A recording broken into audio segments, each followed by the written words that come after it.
அல்லேலூயா, ஸ்தோத்திரம். தினமும் நடக்கும் சம்பவம்.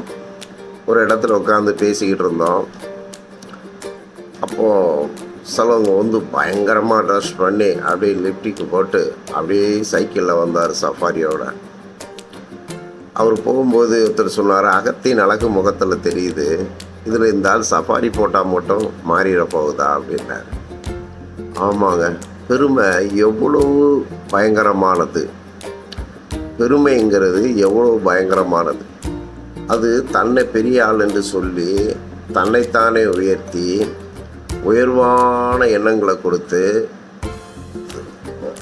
மேன்மையானதை காமிச்சு அழிவான பாதையில் தள்ளிடுமா. ஆமாங்க, பெருமை தேவனுக்கு எதிரானது.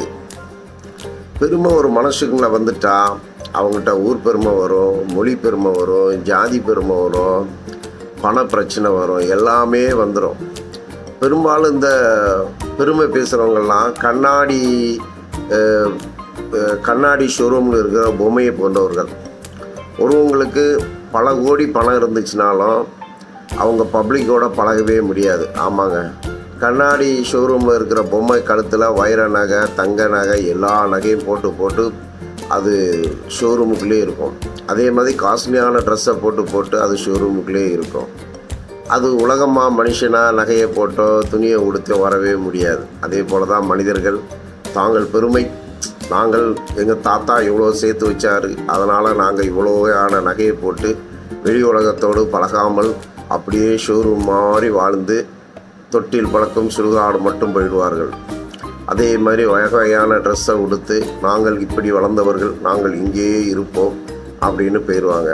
ஆனால் கடவுள் மட்டும் பாருங்கள், நம்ம பேப்பர்களை படிக்கலாம், இது எங்கள் குலதெய்வம், இதில் எங்கள் சமுதாயத்தை சேர்ந்தவங்க மட்டும்தான் சாமி கும்பிடுவோம், இதில் முக்கிய சமுதாயத்தை நாங்கள் விடவே மாட்டோம்பாங்க. அதே சமுதாயத்து கோவிலில் போய் அடிமணலில் இருந்து கொஞ்சம் குடிமணலை எடுத்துக்கொண்டு எங்கேயாவது ஒரு மெயின் ரோட்டில் வச்சு சாமி கும்பிட்டா அது யார் கும்பிட்டாலும் பக்தியோடு கும்பிடும்போது அந்த மனிதருக்கு மேலே அந்த சாமி வந்து இந்த குடிமண் வச்ச இடம் கோவில் பெருசாகிடுறத நம்ம வரலாறுல பார்த்துக்கிட்டு இருக்கிறோம். அப்போ கடவுளுக்கு ஏற்றத்தாழ்வே கிடையாது. அவருக்கு பக்தி வந்துச்சுன்னா நீ குழந்தைய போன்ற விசுவாசியாக நினைச்சேன்னா குழந்தைய போன்று வராரு. வளர்ந்த பாவியை போல நினைச்சேன்னா பாவியை போல இருக்காரு. வளர்ந்த நீதிமானை போல இருந்தால் நீதிமானை போல இருக்கிறாரு. கடவுளுக்கு ஏற்றத்தாழ்வு இல்லை. ஆனால் அந்த மனுஷனை பாருங்கள், எங்கள் கடவுள் பெரியது, எங்கள் மதம் பெரியது, எங்கள் சாமி பெரியது, எங்கள் குடும்பம் பெரியது, நாங்கள் பெரியதுங்கிறாங்க. ஆமாங்க, இந்த வாழ்க்கையில் ஒருத்தவங்க சொன்னாங்க, இப்போது அந்த காலத்தில் 10 பிள்ளை 12 பிள்ளை 16 பிள்ளை பெற்றாங்க.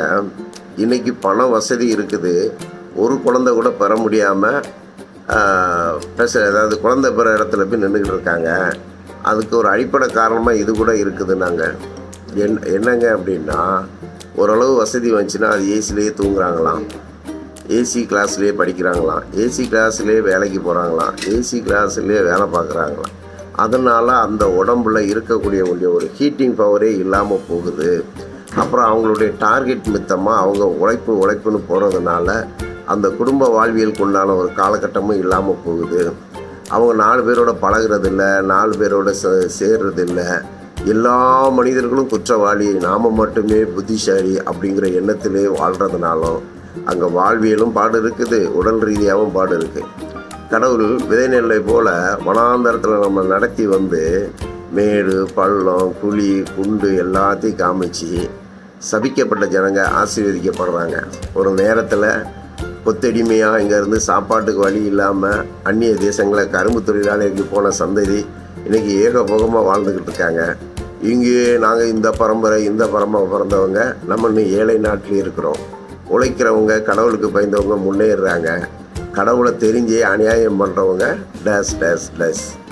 ஆமாங்க, பெருமை எவ்வளோ கொடுமையானது. பெருமை மட்டும் வரக்கூடாது. தன்னைத்தானே தாழ்த்துகிறவன் உயர்த்தப்படுவார். அல்லேலூயா.